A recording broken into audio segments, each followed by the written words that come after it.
హైదరాబాదు మన్నెగూడ రహదారికి అడ్డంకులు తొలగినట్లేనా? గ్రీన్‌ఫీల్డ్ రోడ్డుకు అవకాశం ఉన్న పాత అలైన్‌మెంట్‌కే నాడు మొగ్గు. ఎట్టకేలకు ఎన్‌జీటీ గ్రీన్ సిగ్నల్ వాదనలు బలంగా వినిపించలేదని అంటే 19 మందిని బలి ఇస్తే తప్ప ఒక్క రోజులో, రోజుకొకరు చచ్చిపోతే ఎవడు పట్టించుకోలే. 4 రోజులకు ఇద్దరు ముగ్గురు చచ్చిపోతే ఎవడు పట్టించుకోలే. ఒక్కటే రోజు 19 మంది బలి ఇస్తే తప్ప ఈ ప్రభుత్వాలకు మేలుక రాలేదు. దాని గురించి పట్టించుకునే అవకాశం లేకుండా పోయింది. ఈ హైదరాబాద్ మన్నెగూడ రహదారి మొత్తం గుంతలు, మలుపులు అది ఏంది రాకాసి రహదారిగా, రక్తమోడే రహదారిగా, మృత్యుదారిగా తయారైందనేది అనేక మంది నిన్న అక్కడికొచ్చిన ప్రతి ఒక్కరు తిట్టారు. ఒక విశ్వేశ్వరరెడ్డిని ఎంపీని పట్టుకొని మొఖం మీద కొట్టినట్టు ఆయనని నిలదీశారు. ఆడికొచ్చిన పొన్నం ప్రభాకర్‌ని నిలదీశారు. రవాణా శాఖ మంత్రి చచ్చిపోయిన తర్వాత, చేతులు కాలిన తర్వాత ఆకులు పట్టుకున్నట్టు ఎందుకొచ్చినావని ఆయనని నిలదీశారు. సో, ఇట్లా ప్రతి వర్గాన్ని గతం 10 ఏళ్లలో ఉండి మీరేం చేశారు, మీరు చేసిన పుణ్యమని వీళ్ళను నిలదీశారు బీఆర్ఎస్ వాళ్ళు. ఈ రకంగా ప్రజలు నిలదీయడం మొదలుపెడితే ఇట్లాంటి ఫలితాలు వస్తాయి. 100% ఇట్లాంటి ఫలితాలు వస్తాయి. ఇంకా రేపు ఎవడన్నా ఈడికొస్తే వాడిని వెంటబడి తరిమి గుత్పలు పట్టుకొని కొడతామంటే గ్యారెంటీగా తెల్లారేసరికి మార్పు వస్తుంది. మార్పు ఎక్కడనో రాదు. అది జడ పదార్థం కాదు. ప్రజలు ప్రశ్నిస్తేనే, ప్రజలు వాళ్ళని నిలదీస్తేనే ఈ మార్పు వస్తుంది.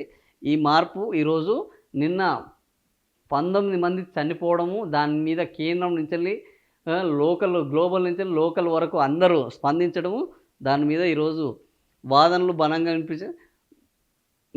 రహదారి పరిధిలోనే హైదరాబాద్ అప్పా జంక్షన్ నుంచి మన్నెగూడ రహదారి విస్తరణకు మొదటి దశ అడ్డంకులు ఏర్పడుతున్నాయి. తాజాగా ఎన్‌జీటీ గ్రీన్ సిగ్నల్ ఇచ్చేసేది. సో, ఇది యాక్సిడెంటల్‌గా జరిగిందా, అనుకోని జరిగిందా అనేది పక్కన పెడితే ఇప్పుడు దానికి కొంత మోక్షం వచ్చింది. ఆ మోక్షం వచ్చిన దాన్ని నిజంగా ఈరోజు ప్రజల కోసం ఆలోచించే ప్రభుత్వం అయితే అక్కడ మర్రి చెట్లు ఉన్నాయి.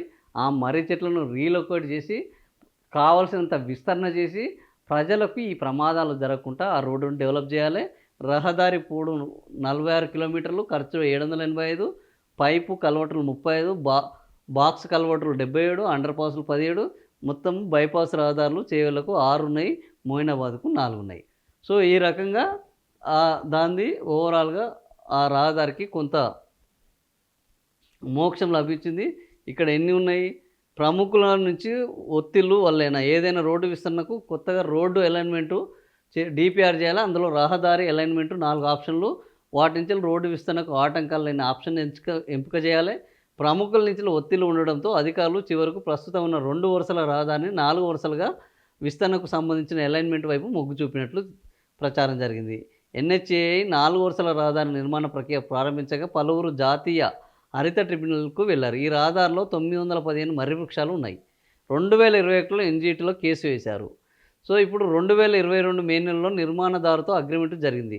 24 నెలల లోపు ఈ రహదారిని పూర్తి చేయాలి. కానీ మార్చిలో ఈఏఐ నివేదిక సమగ్రమైంది కాదని ఎన్‌జీటీ అభిప్రాయపడ్డది. మరింత లోతుగా అధ్యయనం చేయాలని చెప్పింది. దీని మీద ఏం చేశారు? సుప్రీంకోర్టును ఆశ్రయించారు. మర్రి చెట్లను పక్కన పొలాల్లో రీలొకేట్ చేసి ఇది విస్తరణ చేయాలని ఆలోచించారు. ఇప్పుడు ఏం చేశారు? 26 కిలోమీటర్ల వరకు మర్రి చెట్లు ఉన్నాయి అప్పా జంక్షన్ నుంచి. ఈ ప్రాంతాల్లో గ్రీన్‌ఫీల్డ్ పద్ధతిలో అలైన్మెంట్ చేయాలి. కానీ వాటిని గ్రీన్‌ఫీల్డ్ పద్ధతిలో అలైన్మెంట్ చేయకుండా పాత పద్ధతిలోనే ఎన్హెచ్ఏఐ కూడా న్యాయపరంగా ప్రత్యేకమైన దృష్టి సాధించలేదు. ప్రస్తుతానికి ఈ మార్గంలో 150 మర్రి చెట్లను తొలగించి మిగతా 700 మర్రి చెట్లు ఉన్నాయి.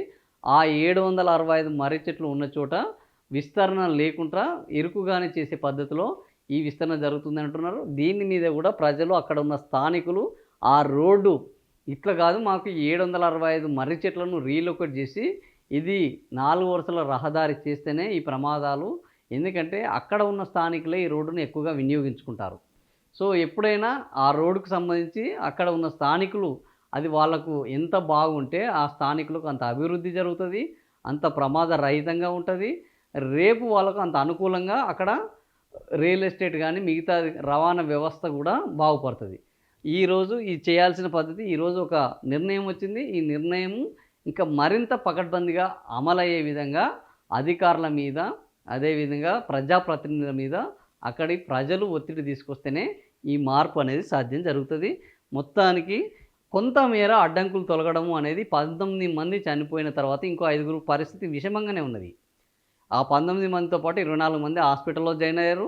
ఆ 24 మందిలో ఇంకో 5గురు పరిస్థితి విషమంగా తయారైంది. అందులో చనిపోయిన ముగ్గురు అక్కా చెల్లెళ్ళకి సంబంధించి నిన్న పెద్ద ఎత్తున ఉమెన్స్ కాలేజీలో నివాళులు అర్పించడం జరిగింది.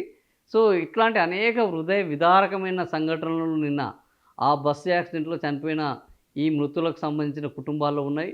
సో, ఇంత దీనికి గూడా రాజకీయ నాయకులు ఎక్కడ స్పందించలేదు. ఓ ప్రతిపక్షానికి సోయి లేదు. కనీసం వాళ్ళకు నివాళులు అర్పిద్దాము, ఆ కుటుంబాలను పరామర్శిద్దాము, వాళ్ళని పట్టించుకుందాము, ఓదారుద్దామని. ఇక అధికార పక్షానికి అసలు ఆ లెక్కే లేదు. ముఖ్యమంత్రి రేవంత్ రెడ్డికి వాళ్ళ మీద కొంత దృష్టి కూడా లేదు. అసలు ఇది ఈ ప్రభుత్వంలో జరిగింది 19 మంది జరిగితే ముఖ్యమంత్రి అనేటోడు వాళ్ళ గురించి ఓసారి మాట్లాడాలి. దీని మీద ఒక రివ్యూ పెట్టుకోవాలి. ఆ కుటుంబాలకు సంబంధించి తను ఒక అడ్రస్ చేయడము, ఓ నివాళులు అర్పించడము, సంతాపం తెలపడము, వాళ్ళకు ధైర్యం చెప్పడం ఇట్లాంటి ఏమీ సోయలేదు. ఎంతసేపు ఎన్నికలు, ఎన్నికలు, రాజకీయం, ఎన్నికలు, రాజకీయం. బీజేపీ వాళ్ళు అంతే. ఆడికి పోయొచ్చారు ఎవరు, ఒక ఎంపీ పోయొచ్చుడు. కానీ కిషన్ రెడ్డి దీని గురించి మాట్లాడినంటే మాట్లాడు. ఎందుకు, ఇది కేంద్రానికి సంబంధించిన వాస్తవానికి NHAI national highway authority of India, NHAI వాళ్ళు, గ్రీన్ ఫీల్డ్ వాళ్ళు, ఎన్జిటి నేషనల్ గ్రీన్ ట్రిబ్యునల్, ఇవన్నీ ఎవరి పరిధిలో ఉన్నాయి? కేంద్ర ప్రభుత్వ పరిధిలో ఉన్నాయి. సో ఇట్లాంటి ప్రమాదాలు జరుగుతున్నప్పుడు ఒక కేంద్ర మంత్రులు, ఇద్దరు కేంద్ర మంత్రులు ఈ రాష్ట్రం నుంచి ఉన్నప్పుడు, 8 మంది ఎంపీలు ఉన్నప్పుడు, మరి వీళ్ళు వెంటనే ఈ సమస్యను కేంద్ర ప్రభుత్వం తీసుకెళ్ళి ఇది ప్రజల యొక్క భద్రతకు ప్రమాదంగా మారింది, అనేక మంది రోడ్లో పోయేటోళ్ళు ప్రమాదాలకు గురై వాళ్ళ కుటుంబాలకు దూరం అవుతున్నారు, చనిపోతున్నారు, అవి విచ్ఛిన్నమవుతున్నాయి అని ఈ మానవత్వంతో కూడిన బాధ్యతతో కూడిన పనులు చేస్తున్నారా ఈ బీజేపీ వాళ్ళంటే లేనే లేదు. ఎన్నికలు అయితే తప్ప కిషన్ రెడ్డికి జూబ్లీహిల్స్ నియోజకవర్గం గుర్తుకు రాలేదు. ఎన్నికలు అయితే తప్ప వీళ్ళిద్దరూ ఈ రాష్ట్రానికి ప్రమాదకరం అన్న ఆలోచన ఆయనకు రాలేదు. ఇప్పుడు ఎన్నికలు వస్తే ఎన్నికలు అయిపోగానే మళ్ళీ జూబ్లీహిల్స్లో అవపడేది లేదు. ఆయన నియోజకవర్గ పరిధిలో ఉన్న పార్లమెంటు నియోజకవర్గ పరిధిలో ఉన్న 7 నియోజకవర్గాలకు ఆయన పోయినది. ఏమన్నా అంటే అమర్పేట పోతాడు, ఆంచల్లి సికింద్రాబాద్ పోతాడు, ఖతం మళ్ళీ అయిపోతుంది.